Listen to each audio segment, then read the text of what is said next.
الحمدللہ رب العالمین والصلاة والسلام علی نبینا محمد وعلی آلہ وصحبہ اجمعین، اما بعد۔ دیکھیں، حائض کی حالت میں دی گئی طلاق کا حکم، دیکھیں سب سے پہلے ہم نے سنی طلاق دیکھی، بدعی طلاق دیکھی۔ سنی طلاق تو یہ ہے کہ بیوی حالت حیض میں نہ ہو، جس طور میں طلاق دے رہے ہیں آپ بیوی سے ملے نہ ہوں، ایک طلاق دیں، یہ تو طلاق سنی طلاق ہے۔ اب سوال یہ پیدا ہو جائے جو طلاق بدعی ہے، جیسے کوئی حالت حیض میں اپنی بیوی کو طلاق دے دے یا اس طور میں دے دے جس سے وہ ملا ہے، ٹھیک ہے نا؟ تو کیا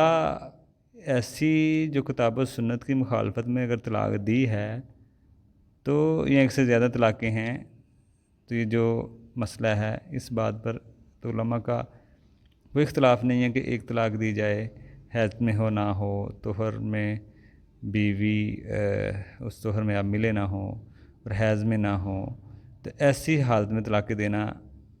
جو ہے نا وہ جائز ہوگا، وگرنہ حرام ہے اگر حیض میں ہو یا جس طور میں آپ ملے ہوں یا ایک سے زیادہ طلاق تو یہ حرام ہے علماء کا۔ سوال یہ پیدا ہوتا ہے اگر کسی نے طلاق بدعی دے دی تو کیا واقع ہوگی کہ نہیں، یہ جاننا ضروری ہے۔ اگر حیض میں طلاق دی گئی ہو تو شوہر کا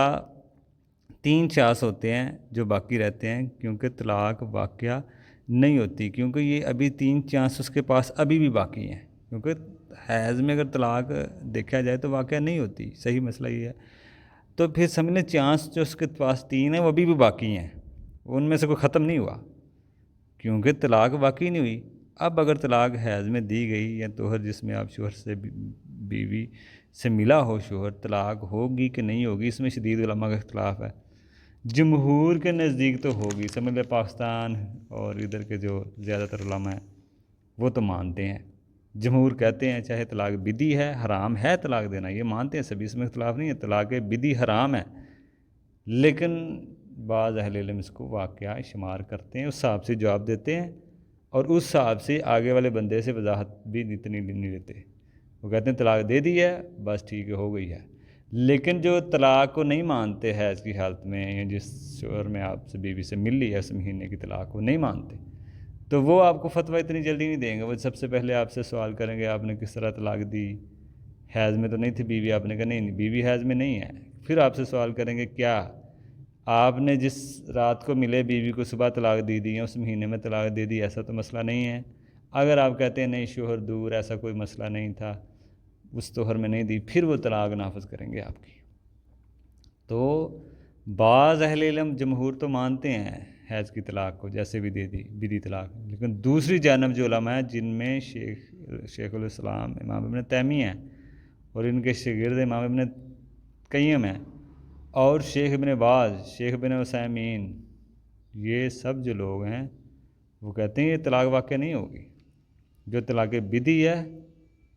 وہ کہتے ہیں یہ واقعی نہیں ہوگی، کیونکہ یہ قرآن و سنت کی مخالفت میں آپ نے دی ہے۔ طلاق بدعی جو حیض میں ہو یا طہر پاکی میں جس میں ہم بستری کی ہو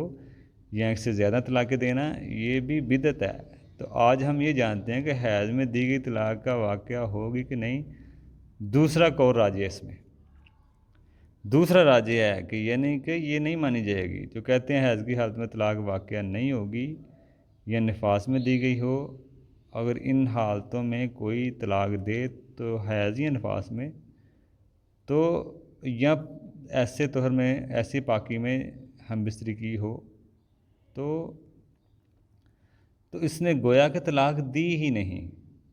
ٹھیک ہے، انہوں نے قرآن حدیث کی مخالفت میں طلاقیں دی ہیں، بدعی طلاق ہے، تو گویا کہ اس نے طلاق دی نہیں، ابھی بھی اس کی بیوی ہوگی اور شوہر کے پاس ابھی بھی 3 آپشن باقی ہیں، وہ ختم نہیں ہوئے۔ اور جو یہ غلط کام کیا ہے اس کے لیے توبہ کریں، بیوی کو اپنے گھر میں رکھے، کوئی ایشو نہیں ہے، کوئی طلاق نہیں ہوئی اپنے گھر میں۔ اب اس میں دیکھیں نا، گویا کہ اب وہ کہتے ہیں گویا کہ اس نے طلاق دی ہی نہیں، توبہ کریں، اس کی کوئی طلاق بھی واقع نہیں ہوگی۔ اس کی ہم دلیل بھی دیکھتے ہیں، اگر ہم دیکھیں اس بات کو، اگر ہم دیکھیں تو پھر تو بہت سارے لوگوں کے گھر بچ جائیں گے، اور اس میں آسانی بھی ہے لوگوں کے لیے اس فتوے پہ اگر عمل کیا جائے۔ اور اس کی دلیل کیا ہے؟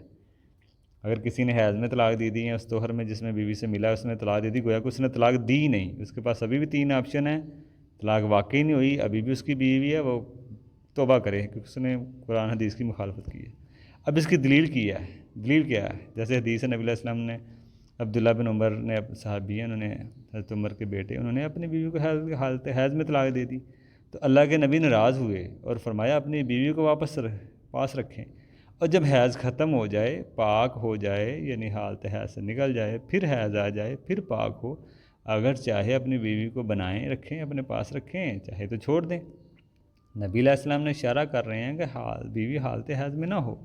اور نہ ناپاکی، ایسی ناپاکی میں جس میں آپ نے تعلق قائم کیا ہو۔ اب یہی وہ وقت ہے جس میں اللہ تعالیٰ نے طلاق دینے کا وقت بتایا ہے، گویا کہ حالت حیض میں اللہ رسول نے منع کیا ہے۔ اللہ تعالیٰ قرآن میں کہتا ہے جب عورتوں کو طلاق دو تو عدت میں طلاق دو۔ اب اس آیت کی تفسیر اس حدیث میں بتائی گئی ہے کہ عدت سے کیا مراد ہے؟ عدت کی حالت حیض میں طلاق نہ ہو، عدت مراد یعنی کہ حالت حیض میں طلاق نہ ہو، پاکی میں جس میں تعلق قائم نہ کیا ہو۔ اگر کوئی مخالفت کر رہا ہے تو اس کی گویا کہ اللہ کی مخالفت کر رہا ہے، اللہ رسول کی، اللہ کے رسول کے بتائے ہوئے طریقے کے مطابق وہ طلاق نہیں دے رہا، طلاق کیسے واقع ہوگی؟ حدیث ہے، نبی علیہ السلام نے فرمایا کسی نے ایسا عمل کیا جو ہماری حکم کے مخالف ہے، حکم کے خلاف ہے، تو وہ مردود ہے، وہ اس کا رد کیا جائے گا۔ اب اگر اللہ اور رسول کے منع کرتے ہوئے